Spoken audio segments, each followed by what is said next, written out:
네, 55분이 쉬었으니까 이제 시작하면 될 것 같습니다. 그냥 시작하도록 하겠습니다. 자, 그렇게 죄가 이 땅 가운데 들어오면서 온 하나님 나라에 영향을 미쳤습니다. 제가 지금 적어놓은 대로 처음 하나님이 창조하실 때 하나님 나라에서 기대하셨던 모습들, 하나님의 다스림이 사람을 통해서 이 땅 가운데 펼쳐지는 일, 그럼 그 일이 상실되게 되었습니다. 더 이상 사람에게 세상은 순종하지 않습니다. 또한 언약 관계, 하나님과의 관계, 더 이상 사람은 하나님의 얼굴 보기를 두려워하게 되었습니다. 벌거벗어서 무서워서 부끄러워서 숨었다고 하나님 앞에 이야기하게 됩니다.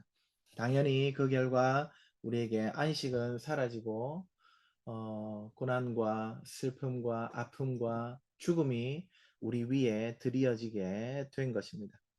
자, 이런 타락의 현장에 우리 하나님이 자기가 만드신 나라를 포기하지 않으세요. 찾아오세요.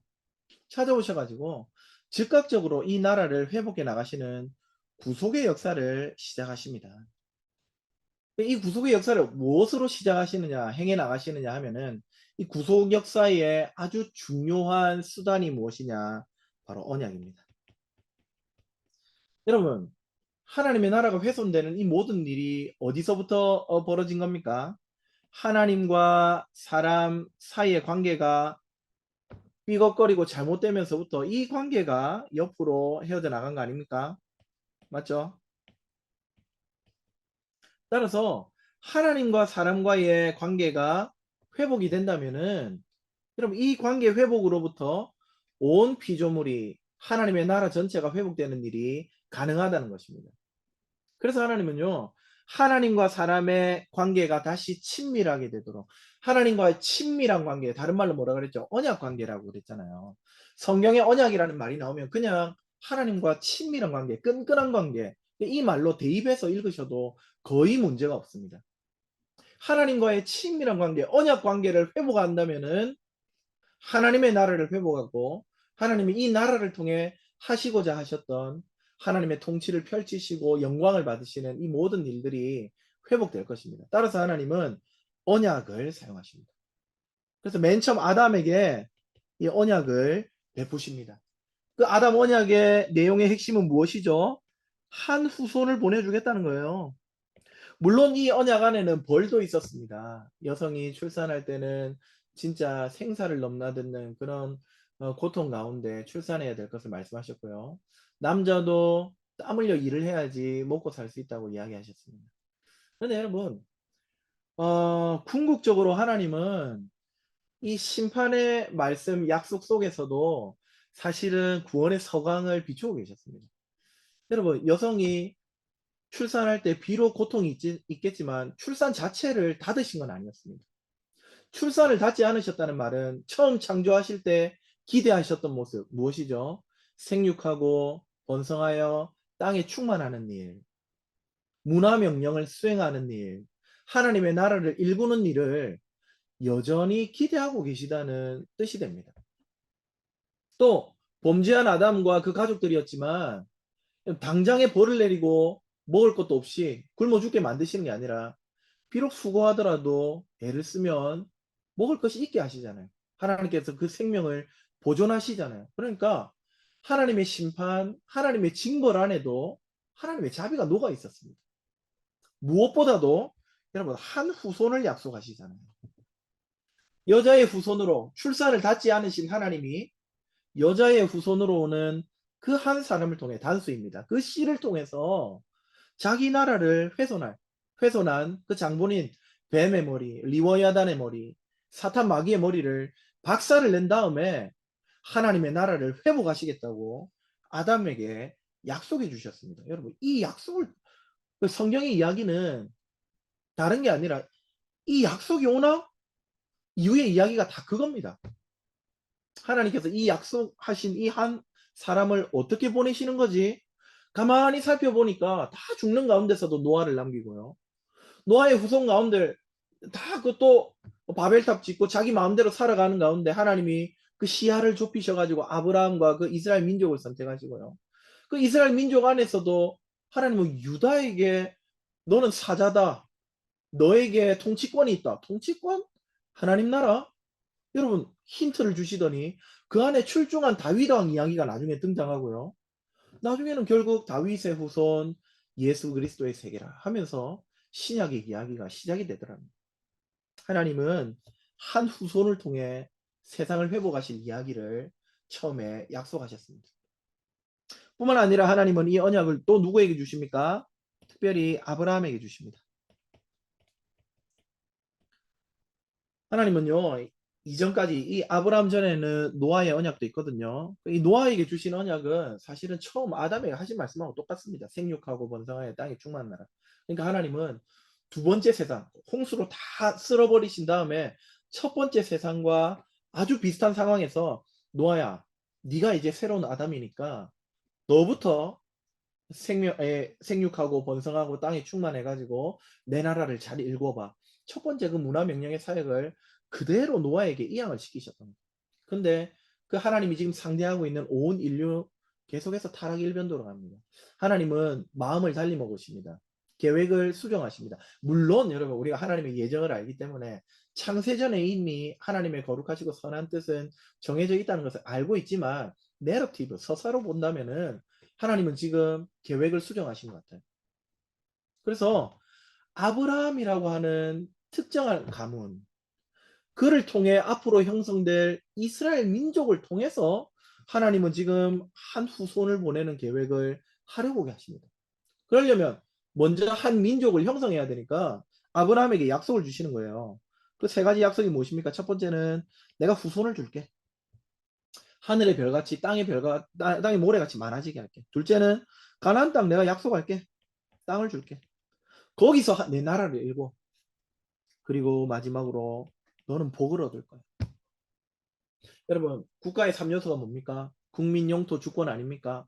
하나님은 자기 나라를 아브라함을 통해 그의 후손이 이스라엘 나라를 통해서 눈에 보이는 가시적인 나라가 세워지기를 기대하고 계셨습니다. 그래서 하나님이 약속하신 그 땅에 하나님의 백성들, 이스라엘 민족들이 하나님의 백성이 되어서 하나님의 통치권에 순종하고 하나님을 높여드리면서 하나님의 나라의 모델하우스가 이스라엘 땅 가운데 세워지기를 기대하고 계셨던 겁니다.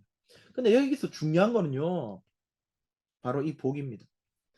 하나님이 아브라함을 선택하시고 이스라엘 민족을 세우시는 건 단지 이스라엘이 너무 사랑스러워서 얘들에게만 복을 주고 싶어서 편애해서 그런 게 아닙니다. 하나님이 그에게 아브라함에게 너는 복이 될지라 하신 다음에 창세기 12장 2절이거든요. 그 바로 다음 절에 창세기 12장 3절에 뭐라고 하냐면은 너를 통해 열방이 복을 얻을 것이다. 즉 복인 동시에 복의 통로가 될 것이다. 그렇게 말씀하십니다. 아, 하나님이 지금 아브라함과 그의 후손 이스라엘을 통해 자기 나라를 이 땅 가운데 세우시기를 원하는데 원래는 온 세상이 다 하나님의 나라였죠. 하지만 하나님은 이제 계획을 수정하셔가지고 모델하우스를 세우신 다음에 그 모델하우스를 통해서 하나님 나라의 복이 퍼져나가기를 죄송합니다. 하나님 나라의 복이 퍼져나가기를 기대하고 계셨던 겁니다. 그래서 여러분 하나님 이 약속을 주신 다음에 이야기는요. 이 약속들이 진짜 이루어지나 약속대로 이루어지나 하는 이야기입니다. 후손 주셨는데 아브라함 나이가 몇 살이었습니까? 사라의 나이가 몇 살이었습니까? 아브라함이 하란 땅에서 나올 때 75세였습니다. 나중에 하나님 다시 오셨을 때 90세였습니다. 이삭을 낳을 때쯤 100세 가까이 돼도 없었습니다. 그래가지고 아브라함 나름대로는 하나님 약속 그거 이루어져야 되는데 싶어가지고 하갈에게 들어가서 이스마엘도 낳고 했던 거 아니에요. 근데 여러분 하나님 기가 막힌 방법으로 후손을 주시잖아요.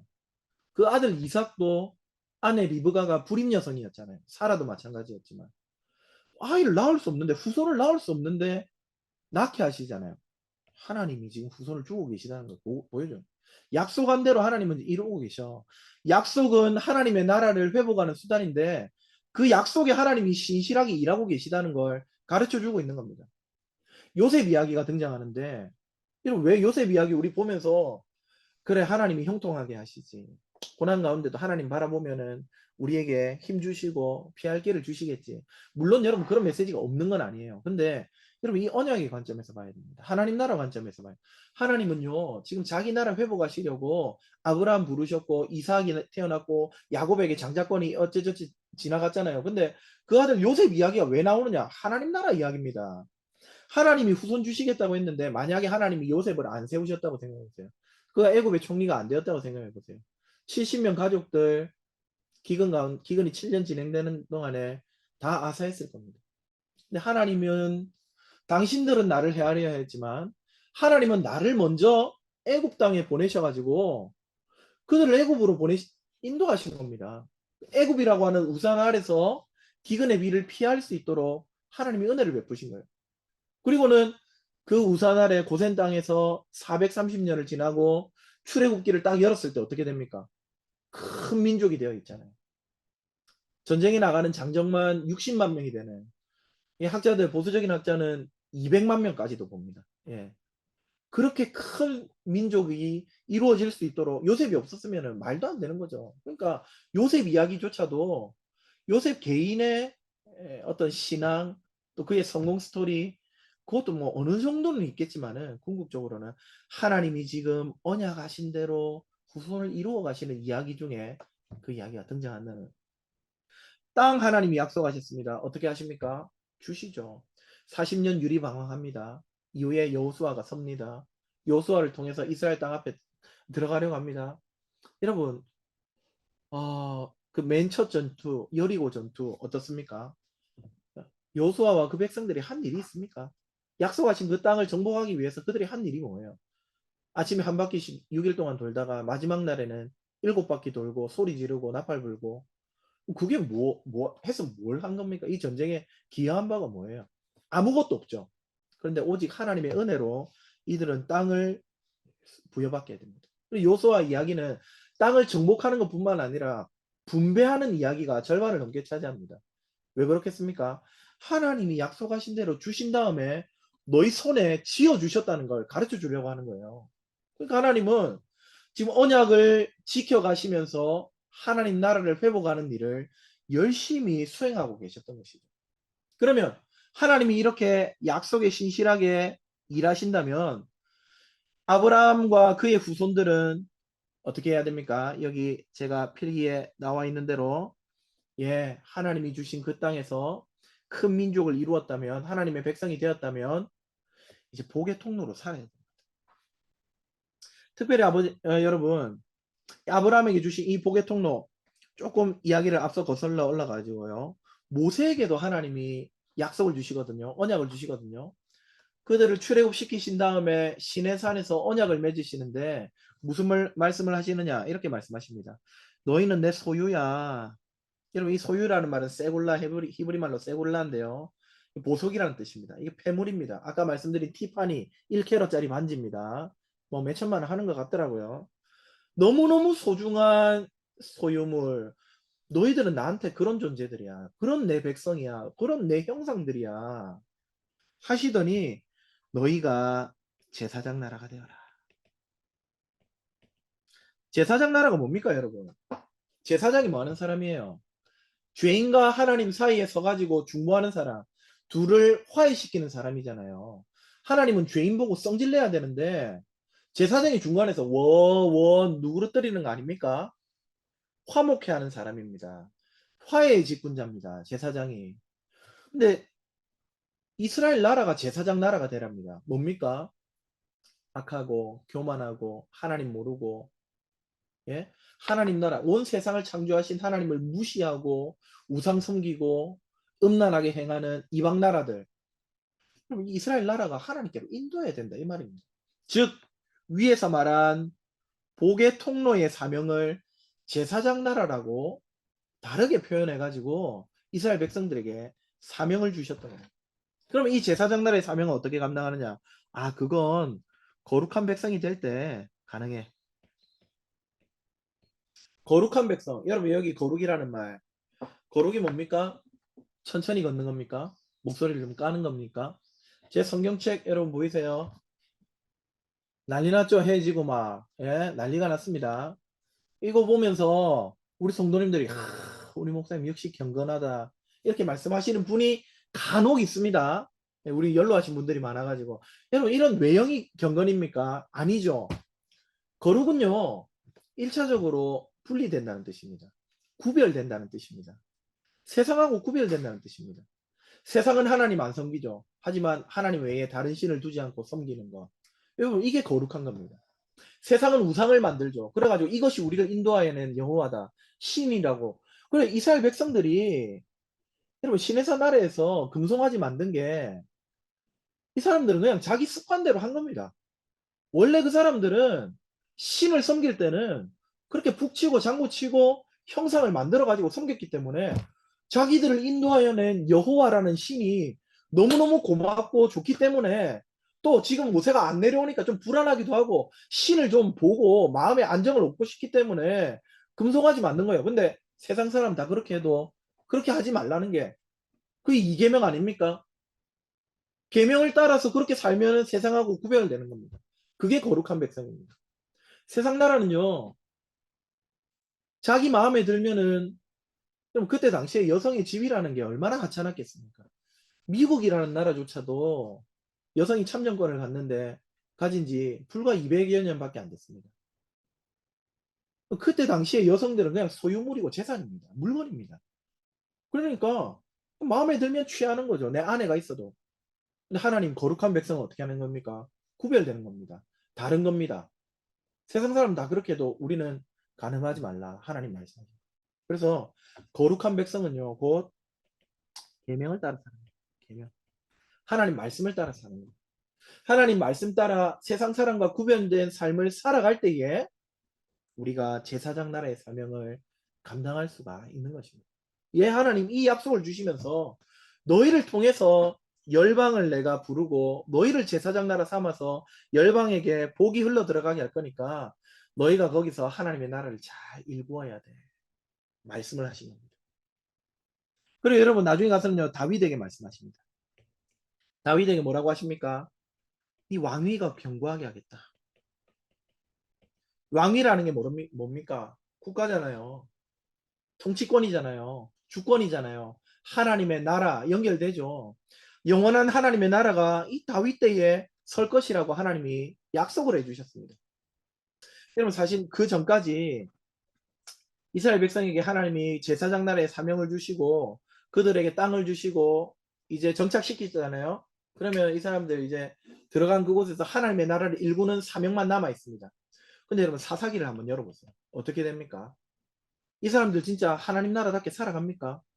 복의 통로답게 제사장 나라답게 또 거룩한 백성답게 구별되게 살아갑니까? 그렇지 않아요. 우리가 믿음의 용사라고 고백하는 기드온의 300용사, 물론 여러분 그 이야기를 통해서 우리 뭐 교훈을 얻고 은혜를 받습니다만은 한 번 더 생각해 보세요. 기드온의 자녀가 몇 명이었는지 아십니까? 70명이었습니다. 하나님이 세운 사사조차도 자녀가 70명이었어요. 저는 집에 4명 있는데도 우리 집에 그 베이비 파우더가 10년 동안 있었습니다. 임신 출산을 경험하신 분들은 아시겠죠? 1년 동안 배 부르잖아요. 1년 동안 젖먹입니다. 그러니까 무조건 애 하나당 2년은 기저귀, 베이비 파우더, 미역국. 와, 지금 미역 쳐다만 봐도 진짜 10년 동안 미역국을 먹었습니다. 4명 낳는데 70명 낳으려면 여자가 도대체 어떻게 해야 됩니까? 그러니까 부인이 한둘이 아니었다는 이야기죠.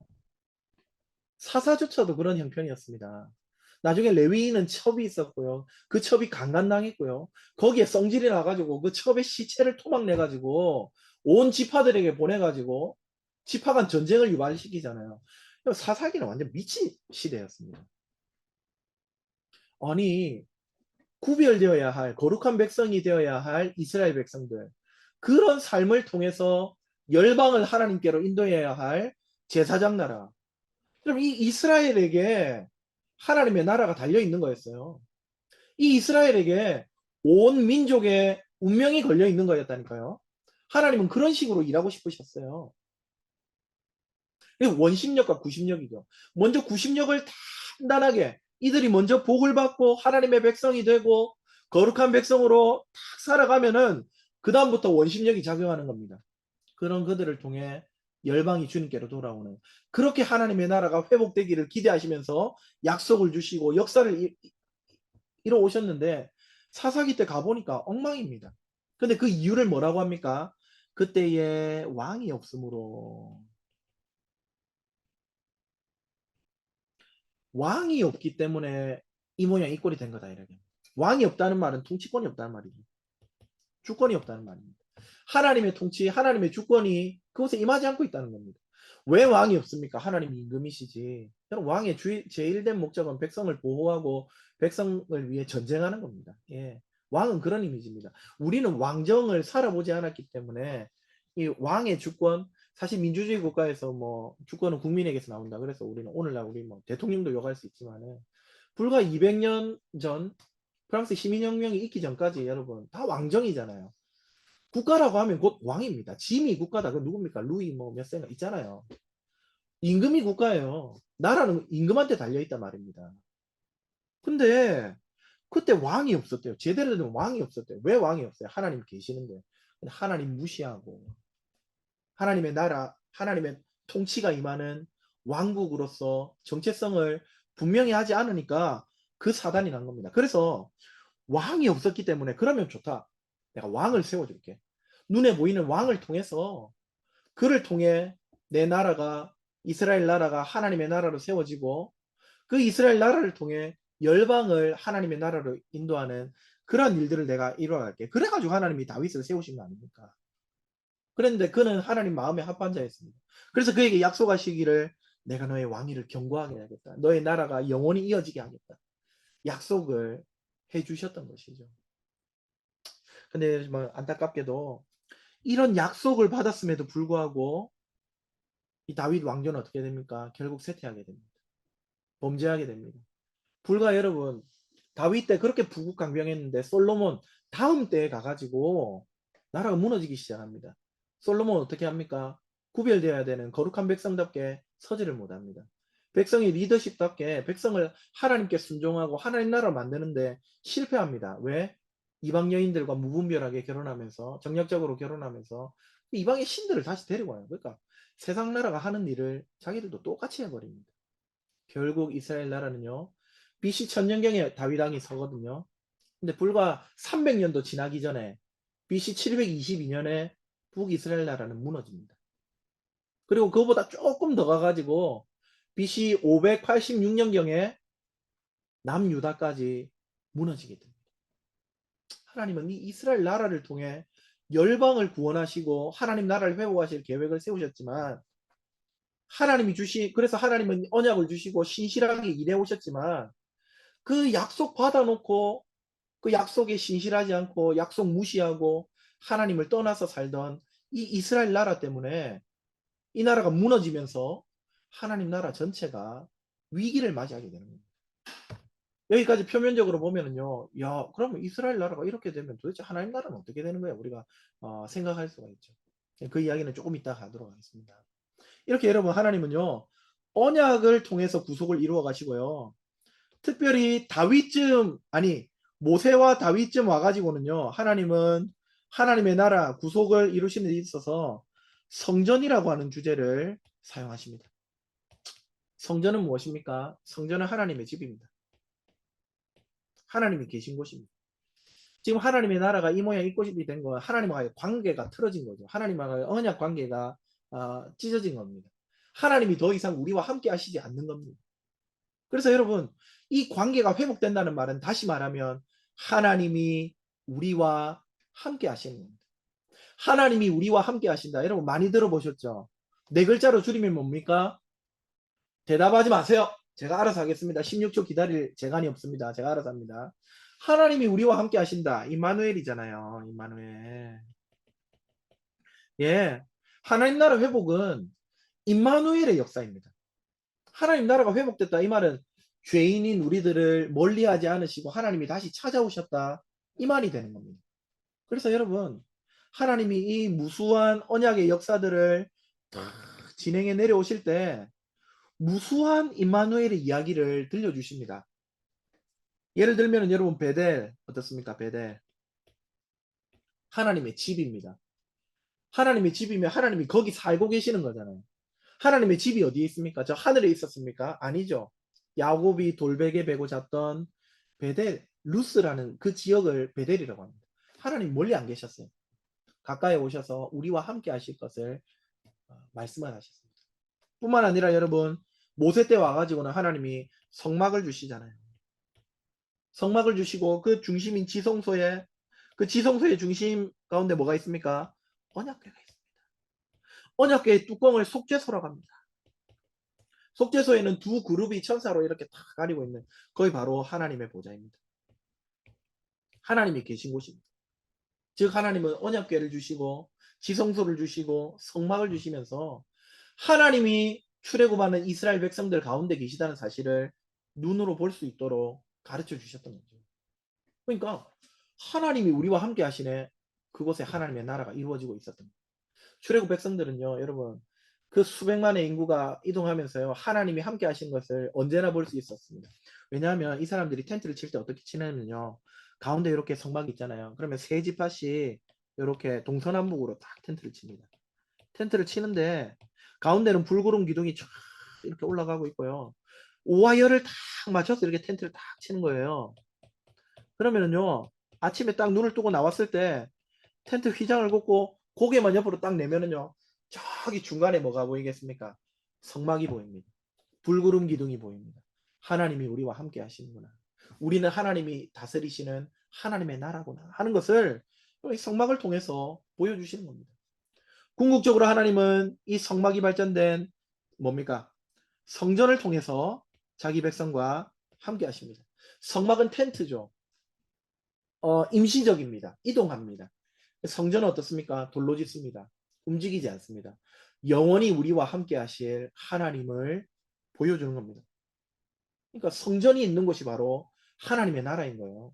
성전이 바로 임마누엘의 상징이고 하나님이 우리와 함께 하신다는 상징이고 하나님의 임재의 상징이고 또 여러분 성전에 계신 하나님 보좌에 앉아 계시잖아요. 왕의 보좌는 뭐 하는 데입니까? 쉬는 데입니까? 거긴 정사를 논하는 곳입니다. 백성을 다스리시는 곳입니다. 이게 하나님의 통치. 하나님이 다스리신다 뭡니까? 하나님 나라 아닙니까? 성전이 곧 하나님 나라의 상징이었어요. 성전이 있으면 하나님이 우리와 함께 하신다. 하나님이 다스리신다. 우리는 하나님의 나라다. 그러니까 여러분 이스라엘 백성들이 뻔뻔했던 겁니다. 배타적인 민족주의가 생길 수밖에 없었어요. 예루살렘에 올라가면 성전산이 있거든요. 그리고 위용 있게 세워져 있는 성전 건물이 있거든요. 그걸 볼 때마다 야, 이방이 아무리 뛰어들어도 하나님이 우리와 함께 하시는데 뭐가 걱정이냐. 그러면서 여러분 산당 짓고 바알을 섬기고 음란하게 행하고 고아와 과부 하나님이 기대하셨던 공의와 정의는 내팽개치고 하나님과 친밀한 관계 속에서 하나님처럼 다스려야 되는데 그렇게 안 하고 자기들 탐욕을 따라 살고 그러니 여러분 그 나라가 멸망하는 운명을 맞이하는 거 너무나 당연한 수순이라는 것이죠. 하나님은 언약을 주시고 또 하나님은 성전을 주시면서 하나님의 나라를 이스라엘을 통해 회복하시는 역사를 진행해 오셨지만 이들은 하나님의 약속, 하나님의 역사를 무시했습니다. 거기에 신실하게 반응하지 않았습니다. 근데 여러분, 우리 하나님이 어떤 분입니까? 여기서 포기하실 분이 아닙니다. 그래서 하나님은요, 다시 한번 획기적인 일을 행하시는데 바로 선지자들을 통해서 행하십니다. 선지자들을 통해서 이제는 옛날하고는 다르게 내가 일할 거야. 말씀하십니다. 언약을 주셨는데 이제는 새 언약을 줄게 그러십니다. 누구를 통해? 예레미야를 통해 말씀하시죠. 새 언약이 뭡니까? 이제는 마음에 새기겠다는 겁니다. 옛날 언약들은 돌판에 새겼습니다. 십계명 두 돌판이었습니다. 깨지면 어떻게 합니까? 읽을 수가 없죠. 지킬 수가 없습니다. 뿐만 아니라 여러분 돌판에 또 뭐 아주 고급 종이에 양피지에 새겼다 하더라도 사람이 그거 안 열어보면 안 보는 거죠. 뭐 얼마든지 무시할 수 있습니다. 하지만 새 언약은 마음에 새깁니다. 어디를 가든지 이 언약이 우리 안에 살아 숨쉬고 우리에게 하나님은 너의 하나님이 되고 너는 우리 하나님의 백성이 된다는 그 사실을 상기시키고 그 말씀에 그 약속에 입각해 살아갈 수 있도록 하나님이 아주 획기적인 조치를 하신 겁니다. 뿐만 아니라 이때까지 언약의 쌍방은 하나님과 백성이었잖아요.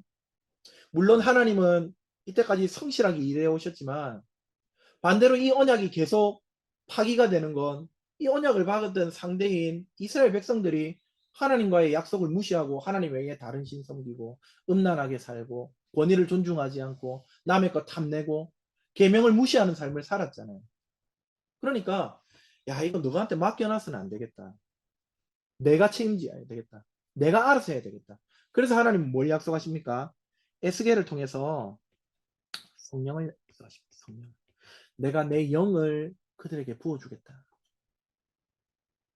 이제는 너희 마음에 언약 새기고 그 다음 그 언약이 이루어질 수 있도록 내 영을 보내가지고 마른 뼈 같은 너희들이 살아날 수 있도록 하겠다 말씀하십니다. 뿐만 아니라 여러분 이 모든 원흉이 뭡니까? 죄잖아요.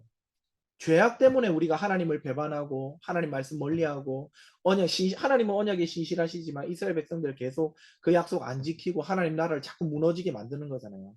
그래서 여러분 이 죄의 문제를 담당할 한 인물을 보내주겠다고 하나님이 약속을 하십니다. 그게 누굽니까? 고난받는 종입니다. 이사야를 통해서 약속하십니다.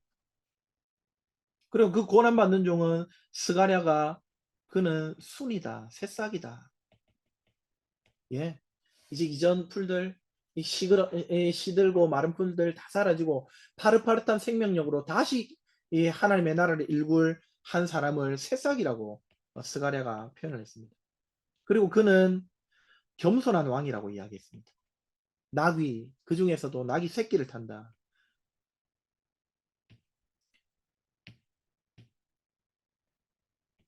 겸손한 왕이라고 스가랴가 이야기했습니다. 뿐만 아니라 말라기를 통해서는요. 엘리야를 이야기하는데 엘리야가 주인공이 아니고요. 엘리야가 예비해야 될 정도로 대단한 한 사람을 보내주시겠다고 약속하셨습니다. 하나님은 이스라엘 역사를 쭉 인도해 오시면서 약속을 주시고 성전을 주시면서 내가 그들 가운데 함께하고 이 나라가 하나님의 나라가 되어서 여기 구심력이 잘 작용하여서 여기서부터 열방이 복을 받는 하나님의 나라가 뻗어나가는 그런 일들을 계획하고 진행해 오셨지만 언제나 문제는 사람이었습니다. 아브라함에게 약속하셨고 다윗에게 약속하셨던 그 하나님의 나라 인간의 연약함과 죄악 때문에 항상 문제가 됐습니다. 그래서 하나님은 선지자들을 통해 획기적인 방법을 예언하시고 그 나라를 일굴 자를 보내시겠다고 약속을 하신 거죠. 그리고 우리가 신약 성경을 딱 여니까 뭐라고 합니까? 신약에 딱 오자 다윗의 자손, 아브라함의 자손, 그리고 다윗의 후손이신 예수 그리스도의 세계라 딱 등장을 합니다. 왜 아브라함과 다윗을 나오겠습니까? 아브라함에게 하셨던 약속이 예수님에게 이루어질 거랍니다. 다윗에게 하셨던 그 나라가 예수 그리스도를 통해 이루어질 것이기 때문에 예수님을 소개할 때 이 두 조상의 후손이라고 당당하게 소개를 하고 계시는 것이죠. 성경이. 우리 예수님은 하나님의 아들이신데 예수라는 이름을 갖고 나왔습니다. 예수라는 이름은 구약의 여호수아하고 같은 뜻입니다. 여호수아는 히브리어고요. 이거를 헬라어로 음역을 따면은 이제 예슈와 예수스 예수가 되는 겁니다. 같은 이름입니다. 뜻은 구원자다. 여호수아 여호와 하나님이 구원하신다. 하나님이 구원자다. 구원자라 이런 뜻입니다. 예수님이 구원자로 오신답니다. 예수님이 죄의 문제를 해결할 우리의 구원자로 오셨다고 합니다. 세상에 이렇게 된 원흉이 무엇이었습니까? 죄의 문제 아니었습니까? 죄가 땅에 들어옴으로 말미암아 하나님의 나라가 훼손되고 사람이 하나님을 대적한 거 아니었습니까? 그래서 그 궁극적인 문제를 해결할 창세기 3장 15절에 약속하신 그 한 후손이 예수님이라는 사실을 우리에게 보여주고 있는 겁니다. 또한 예수님은 그리스도라고 합니다. 그리스도라는 말은 기름 부음 받았다. 받은 자다. 기름 부음 받은 자는 구약말로 세 글자입니다. 뭐냐? 메시아입니다. 예수님이 바로 메시아라고 소개하고 있습니다. 기름은 왜 붓는지 아세요? 기름은 굉장히 공식적인 임명 절차입니다. 공식 임명. 아주 중요한 직분자들을 세울 때 기름을 붓습니다. 그래서 공식 임명할 때는 보통 세 직분입니다. 누구? 왕, 제사장, 선지자. 하나님은 공식 임명하셔가지고 자기 일을 맡기실 때 기름을 부으셨는데 예수님이 바로 하나님으로부터 기름 부음 받은 공식적인 임금이다. 하나님의 나라를 회복하실 분이다. 공식적인 제사장이다. 제사장 나라로서 열방을 주님께로 인도하실 분이다. 공식적인 선지자시다. 선지자들이 말했던 이 모든 일들을 성취하실 분이 바로 우리 예수님이라고 신약 성경이 우리에게 말해주는 겁니다. 그렇습니다, 여러분. 예수 그리스도를 통해서 하나님의 나라가 회복되었습니다. 예수 그리스도께서 오셔가지고 십자가를 통해서 온 세상을 이 모양 이 꼴로 만든 죄의 세력을 타파하셨습니다. 십자가는요 사실 보잘것없어 보입니다. 원래 여러분 전쟁이라는 것은 무기가 있어야 되잖아요. 강력한 힘을 바탕으로 진행해야 되는 건 아닙니까? 근데 십자가는 누가 봐도 유약한 모습입니다. 그런데 하나님의 나라는 바로 이런 모습으로 세상 나라는 강력한 부국 강병으로 군사력을 바탕으로 세워지는지 모르겠지만 하나님의 나라는 보잘것없는 자기가 남을 위해 희생하는 낮아지는 썩어지는 죽음을 통해 자기 나라를 이루신 분이 우리 예수님이신 거예요. 뿐만 아니라 그분은 부활을 통해서 자기 나라를 회복시키십니다. 여러분 십자가에서 예수님이 돌아가셨을 때 저 뱀은요 알고 있었을 겁니다. 아, 저 예수가 바로 하나님이 그때 약속하신 태초에 약속하셨던 그 후손이구나. 근데 자기가 길을 쓰고 이 예수님을 십자가에 못 박으려 한 거 아닙니까? 못 박아서 예수님 돌아가셨습니다. 음부에까지 내려가셨습니다. 장사되셨습니다. 보면서 그가 승리했다고 이겼다고 노래를 부르고 있었을 겁니다. 근데 어떻게 하십니까? 하나님이 부활시키십니다. 예수님이 잘못한 게 없다는 거예요. 예수님이 옳다는 거예요. 예수님이 맞다는 겁니다. 그가 죄와 사망을 이길 자라는 겁니다. 이 하나님이 부활을 통해서 예수님이 바로 세상 권세를 이기는 분이시고 세상에 관영한 죄를 해결하시고 이곳에 생명의 나라, 하나님의 나라를 주실 분이라는 걸 부활을 통해 우리에게 말씀을 하신 겁니다. 그렇습니다, 여러분. 예수 그리스도를 통해 저와 여러분에게 천국이 임한 줄 믿으시기 바랍니다. 하나님이 그 유구한 세월 이스라엘 역사를 인도하시면서 우리 인간의 연약함, 우리의 불순종을 다 보게 하신 다음에 결국 이 나라는 하나님께 달려 있다는 것. 하나님의 아들 예수 그리스도에게 달려 있다는 것. 그분을 믿을 때에 우리에게 하나님의 나라가 주어지고 다시금 하나님과의 언약 관계가 회복된다는 사실을 우리에게 보여주셨습니다. 십자가에서 주님이 우리 죄를 담당하시잖아요. 우리의 죄를 지고 가는 어린 양이 되셨잖아요. 그분이 제사장으로서 우리를 대신해 하나님과 화목해 하는 제사를 온전한 제사를 드리셨잖아요. 그분으로 말미암아 하나님과 우리 사이에 있던 휘장이 위에서부터 아래로 찢어졌습니다. 언약 관계가 회복되었습니다. 하나님께 못 나갔잖아요. 친밀하지 않았잖아요. 하나님께 나가려면 여러분 죽음을 각오해야 됐습니다. 이사야도 하나님 앞에 설 때 두려워 떨었습니다. 화로다나요 죽게 되었도다. 하나님 보고 나니까 이제 난 죽었다 싶은 겁니다. 죄인이 어떻게 하나님 앞에 서겠습니까? 1년에 한번 7월 10일 대속죄일에 제사장들이 들어가는데요.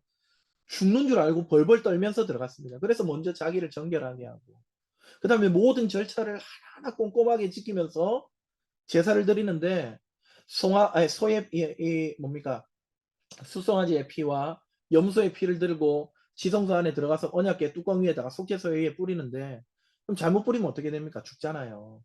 그래서 딸랑딸랑 종 메고 가잖아요. 이 사람 지금 죽었는지 살았는지 보려고. 근데 하나님은 우리 예수 그리스도를 통해서 다시는 피 뿌릴 필요가 없는 십자가 제사를 하나님 앞에 드리게 하시고 그분을 믿는 자에게 하나님의 자녀가 되고 하나님과 친밀한 관계가 되는 하나님께로 직접 나아갈 수 있는 새롭고 산 길을 열어주신 것입니다. 그래서 우리 예수 그리스도를 통해 하나님의 나라가 저와 여러분에게 주어진 것입니다. 그러면 이제 마지막으로 예수 그리스도가 하나님의 나라를 회복시키셨다면 그 회복된 나라를 믿음으로 얻은 우리들은 도대체 어떻게 살아야 되느냐. 여러분 첫 번째는요. 우리의 사명은 아까 아브라함에게도 말씀하셨고 또 모세에게도 말씀하셨던 것처럼 이제는 우리가 복 제사장 나라가 됩니다. 저와 여러분을 통해서 우리 가족이 주님께 나올 수 있다는 사실을 먼저 인지해야 됩니다. 우리가 살아가는 삶의 현장이 하나님의 나라가 되는 일은 이제 예수 그리스도를 통해 하나님 나라를 얻은 저와 여러분에게 달려 있다는 사실을 아셔야 됩니다. 원래는 이스라엘에게 있었죠. 그들은 실패했습니다. 그래서 다시 실패하지 않을 분 예수 그리스도를 보내주셨습니다. 저와 여러분은 그 예수님 안에 있기 때문에 이제 이스라엘처럼 실패하지는 않습니다. 물론 실패하지만 그들처럼 영구히 실패하지는 않습니다. 다시금 계속해서 기회가 주어질 것입니다. 저와 여러분을 통해 우리 가족과 우리 교회와 여러분의 삶의 현장이 하나님의 나라가 될 수 있도록 여러분이 바로 열방을 위한 열방의 선교사라는 사실을 기억하고 살아갈 수 있으면 좋겠습니다. 두 번째 우리의 사명은요. 제사장 나라인 농시에 뭐라 그랬습니까? 거룩한 백성이라 그랬죠.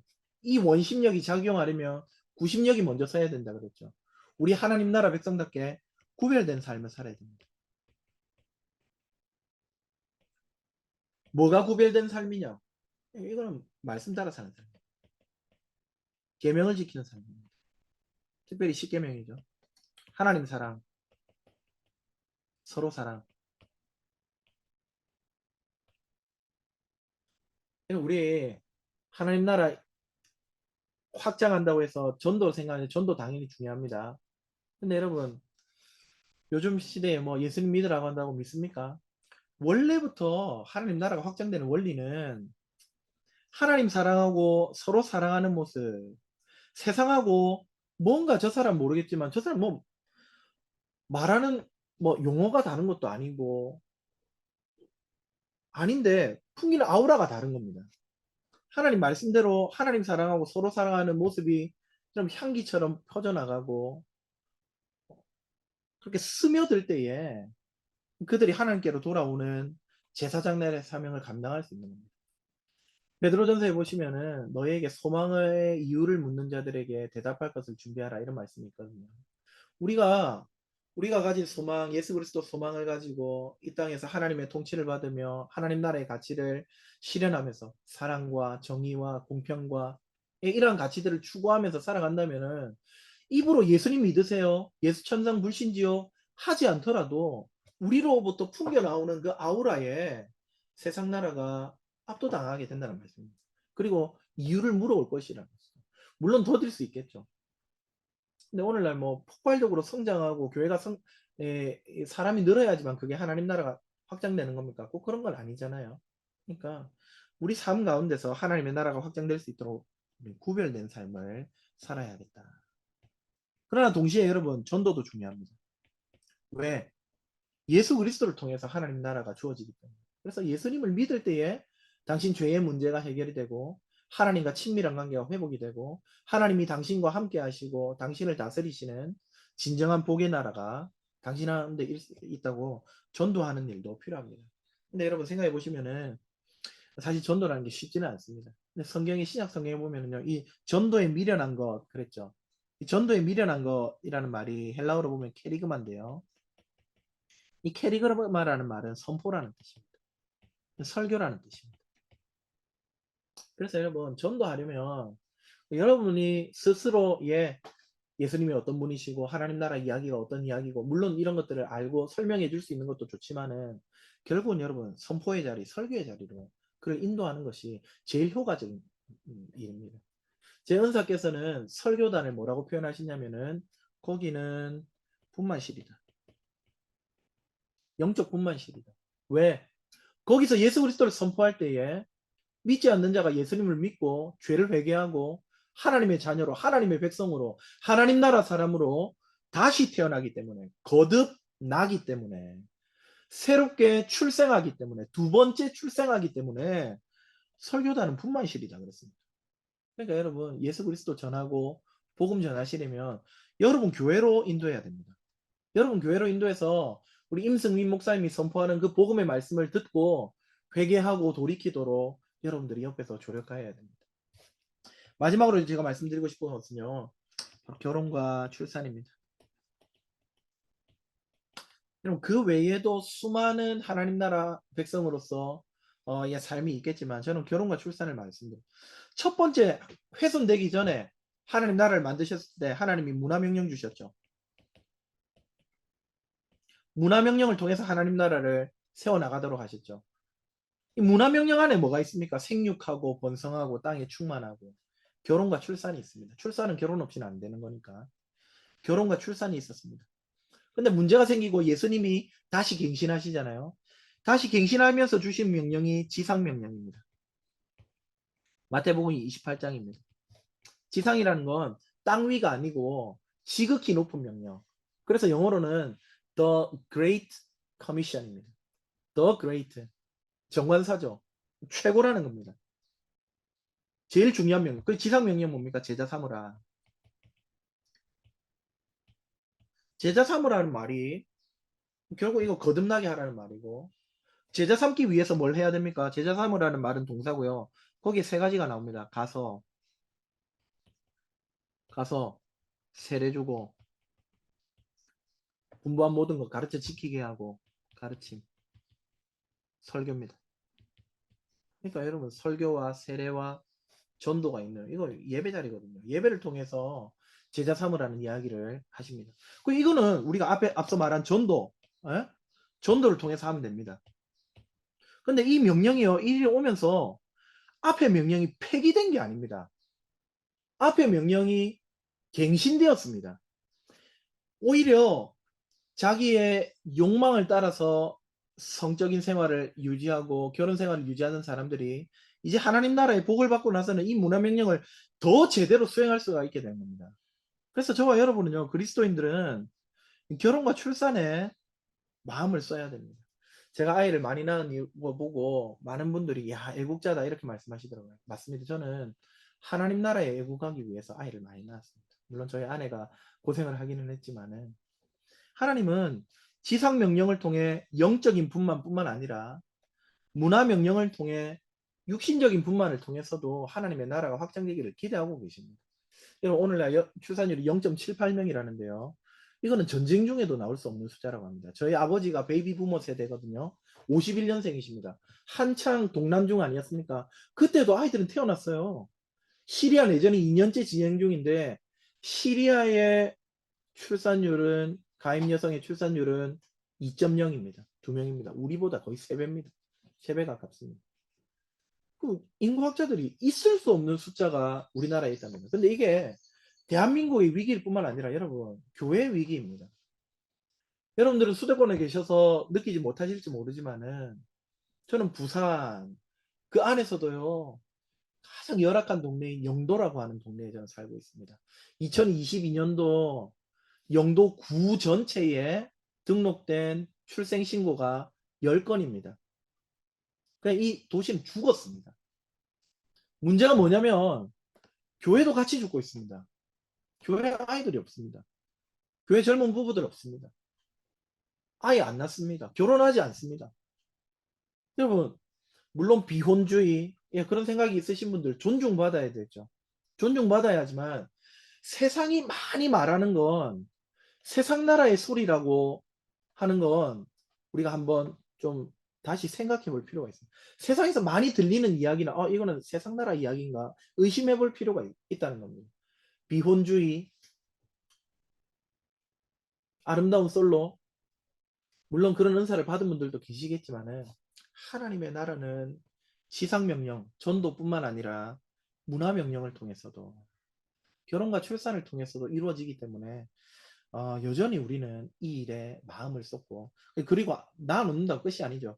출산한 아이를 하나님의 말씀으로 잘 양육하여서 이 아이가 하나님의 형상답게 사회 곳곳에 심겨져서 하나님의 나라를 회복할 수 있도록 하는 이런 일들을 감당을 해 나가야 하겠습니다. 사랑하는 우리 담장너머 교회 성도 여러분, 하나님의 나라가 예수 그리스도를 통해 우리에게 주어졌습니다.